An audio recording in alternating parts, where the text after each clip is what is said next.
All right, video number 4. Just a quick error check from my previous one. This is 18.75, not 25. So if you were just believing me in my math, I was wrong. I went back and checked after I stopped recording, so I was like, that doesn't seem right. All right. So next page. This page kind of starts off going over, the requirements for a population to be considered in equilibrium. I hope that you guys all understand that populations are never in equilibrium because it's pretty much impossible to satisfy all 5 of these requirements at once. So the Hardy-Weinberg equilibrium equation is only saying that a population's in equilibrium if the population is, large, mating is random, genotypes are equally likely to reproduce, so there's no natural selection, no organisms are entering or leaving the population through immigration or emigration, and no mutations are ever occurring. Obviously, all of that is very hard to satisfy at the same time, and so we do know populations are generally never in equilibrium because all populations are constantly evolving. As the environments change, populations have to change too, and of course there's random mutation that's always occurring. We can't control that. And so populations are never in equilibrium, right? So why do we use this Hardy-Weinberg equation? Well, we kind of use it as proof that evolution is occurring, because if a population is in equilibrium, then we would say it's not evolving, but we know everything is constantly changing. So evolution is just a change over time. So is this likely in the normal world? No, and for all the reasons I just said.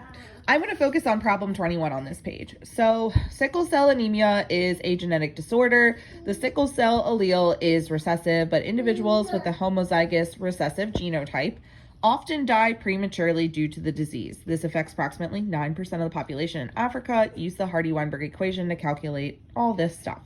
So we are only given one piece of information. We are given the percent of the population that is homozygous recessive, right?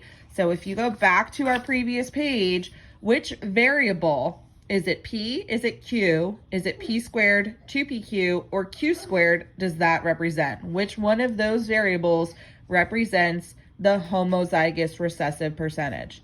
Hopefully you are all going, well, that must be Q squared because these individuals are homozygous recessive.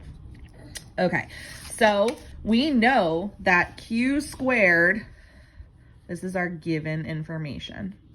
We are given that Q squared equals 0.09, 9%, right?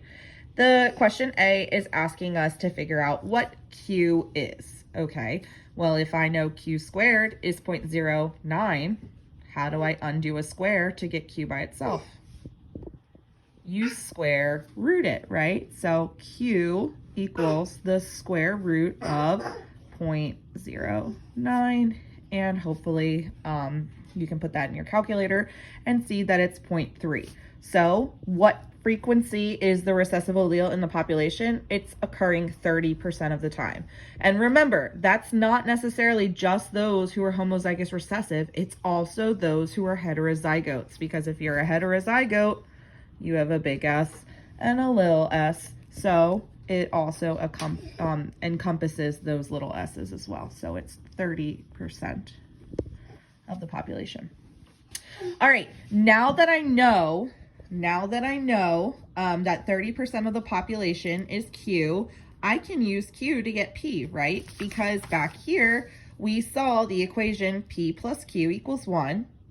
So can I do some basic algebra to figure out how to get P by itself? Sure, P equals 1 minus Q.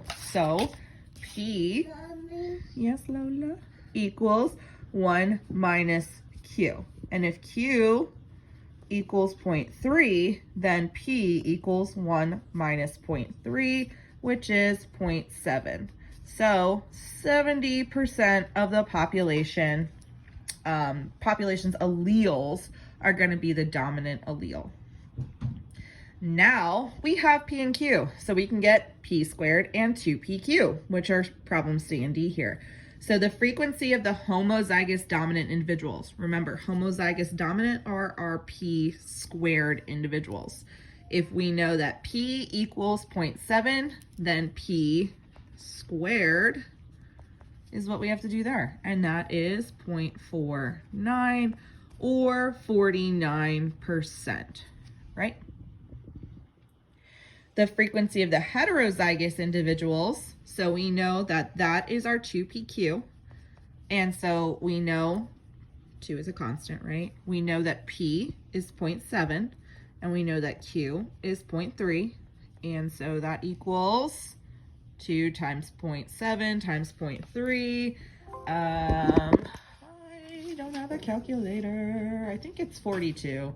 So we're going to go with 0.42. If I'm wrong, I'll correct it in the next video when I go find a calculator. So actually, you know what? Even better idea. We can add these up and see if they equal 1, right? So 49 plus 42 plus 9%. It does equal 100. So we are good. We've accounted for all 100% of our population. Based on this analysis, is the population in Africa in Hardy-Weinberg equilibrium? Well, it seems like it, right? Because it equals 1, but we also know that no populations are ever in Hardy-Weinberg equilibrium. So take that with a grain of salt. Also, recognize that in here, it does say that people with the homozygous recessive genotype often die prematurely due to the disease. So that is a case of natural selection. And if there is natural selection occurring, then we can't be in Hardy-Weinberg equilibrium.